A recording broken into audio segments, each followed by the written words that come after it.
The following program may contain views, ideas, and opinions that have been produced by the hosts and their guests and are not reflective of Quixie 98.3, 94.3 The Wolf, or Skytower Communications. For questions, comments, and concerns, email us at news@wqxe.com.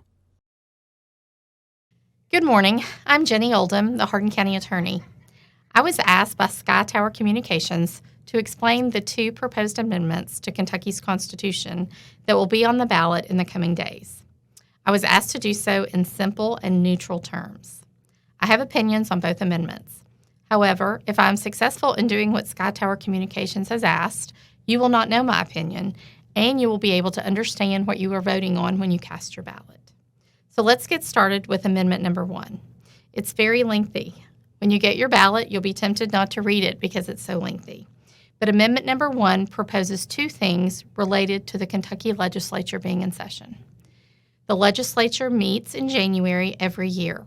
In odd-numbered years, there is a 30-day session that is required to end by March 30th.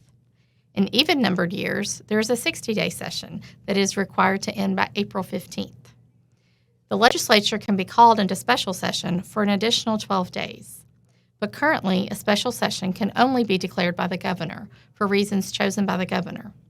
This amendment proposes to do two things. One, to allow a special session to also be called by joint declaration of the President of the Senate and the Speaker of the House for reasons chosen by them. And two, to allow a legislative session to be extended beyond the March 30 and April 15th dates upon a 3/5 majority vote of the legislature. The amendment does not add to the number of days that can be added by special session. That number would remain at 12 days. Moving on to Amendment Number 2. It is shorter, but it requires a little bit of history to fully understand the reasons it is being proposed. Amendment Number 2 on the ballot asks you to vote yes or no to this statement.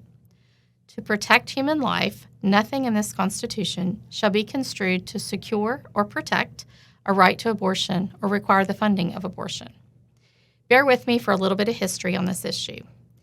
The United States Supreme Court decided in 1973 in Roe v.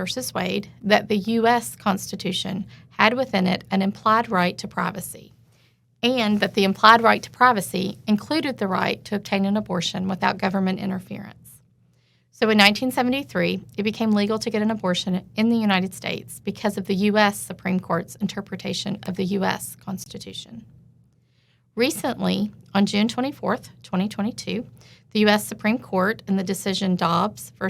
Jackson Women's Health Clinic, addressed the Roe v. Wade decision and found that because the U.S. Constitution is expressly silent on the issue of abortion, that it would be up to each state to decide the issue of abortion. It is common for the courts to decide that an issue is not determined by the U.S. Constitution. Our U.S. Constitution was written in 1787, and it's silent on many issues. In simple terms, when it is silent, those are so-called health and welfare issues, and they are left to be determined by each individual state based on that state's particular history, culture, tradition, geography, and democratic process. So that is where we are in Kentucky. Kentucky, like other states, will now decide the issue of abortion for itself. The legislature makes laws, and the courts interpret those laws. The courts interpret laws by measuring them against the Constitution. A yes vote for Amendment Number 2 would make it clear that not only does the U.S. Constitution not address abortion, but neither does the Kentucky Constitution. Therefore, any law passed by our elected legislature regarding abortion would be measured by the statement I read in the amendment, that nothing in the Kentucky Constitution gives a right to or requires the government to fund an abortion. A no vote to Amendment 2 would leave the Kentucky Constitution as it is. The Kentucky legislature would still make laws regarding abortion. The courts in Kentucky would still interpret those laws against the current version of the Constitution. I hope my attempt to explain the proposed amendments has been helpful. Most importantly, I ask that you make the time to vote. Today, Tuesday, October 25th, is the last day to request an absentee ballot. You can request your mailed absentee ballot by going to govote.ky.gov. If you qualify to vote absentee, You can choose, instead of having a mailed ballot, to go to the Hardin County Clerk's office in person to vote beginning tomorrow through Friday of this week, October 26th through 28th, or next Monday through Wednesday, October 31st through November 2nd. If you don't qualify to vote absentee, you may vote at the Hardin County Clerk's office in person beginning next Thursday, November 3rd through Saturday, November 5th. Or you can vote on Election Day, Tuesday, November 8th. On Election Day, there are 10 voting centers throughout the county, and you may choose to vote at the one that is most convenient for you on that day.